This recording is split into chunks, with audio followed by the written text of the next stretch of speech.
ఇక్కడ ఏ కాలంలో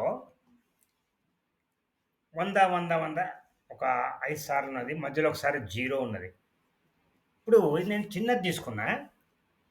పెద్ద డేటా సెట్ ఉన్నప్పుడు ఇట్లా న్యూమరికల్ వాల్యూసు, టెక్స్ట్ వాల్యూస్ మనకున్నప్పుడు వాటిని ఎన్నున్నాయని కౌంట్ జేయాలె. 2 ఫార్ములాస్ లేక ఫంక్షన్స్ ఉన్నాయి. ఒకటి కౌంటిఫ్ గురించి వేరు. అది కండిషనల్ కౌంటింగ్. కౌంట్ ఏ అనే ఒక ఫార్ములా ఉంటది. కౌంట్ ఏకు డిఫరెన్స్ ఏంటి? ఇక్కడ చూడండి. కౌంట్ అనే ఫార్ములా ఉన్నది. A2 - A8 మళ్ళీ ఇక్కడ ఎంటర్ చేస్తాను. Is equal to COUNT bracket open A2 to A8 bracket close enter 5 వచ్చింది. ఇక్కడ కౌంట్ ఏ ఫార్ములా చేస్తాను చూడండి. ఈజ్ ఈక్వల్ టు COUNT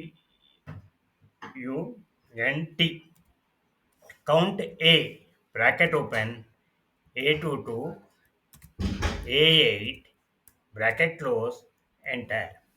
ఇక్కడ 6 వచ్చింది. తేడా ఏంటి? ఇక్కడ ఒక టెక్స్ట్ ఉన్నది 0 అని.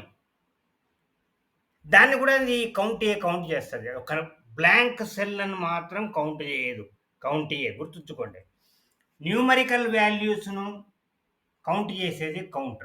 మనకెప్పుడన్నా నంబర్‌లు కావాలనుకుంటే, ఇప్పుడు డొనేషన్ గురించి మనం ఎంట్రీ చేస్తున్నాం. ఎవరో వర్డ్స్‌లో ఎంటర్ చేస్తారు. 1000 రూపీస్ అని. అది కౌంట్ చేయదు. కౌంట్ ఏ కౌంట్ చేస్తది. కాబట్టి మనకు టెక్స్ట్ వాల్యూస్ కూడా ఉన్నాయి. ఎన్ని నాన్ బ్లాంక్ సెల్స్ ఉన్నాయి తెలుసుకోవడం కోసం. సో 100 సెల్‌లలో మనకు 99 నాన్ బ్లాంక్ సెల్స్ వచ్చినాయంటే ఒక్క బ్లాంక్ ఉన్నది. ఈ బ్లాంక్ ఎక్కడున్నది మనము ఇన్వెస్టిగేట్ చేయొచ్చు. అదేవిధంగా టెక్స్ట్ ఉన్నది. 2 టెక్స్ట్ వచ్చినాయి. టెక్స్ట్ వాల్యూస్ మనకు తెలుసు. మనం 88 న్యూమరికల్ వాల్యూస్ ఉన్నాయి. 2 మాత్రం టెక్స్ట్ వాల్యూస్ ఉన్నాయి. ఆ రకంగా మనం ట్రాక్ చేయొచ్చు. కౌంట్ అండ్ కౌంట్ ఏ. ఇది డిఫరెన్స్.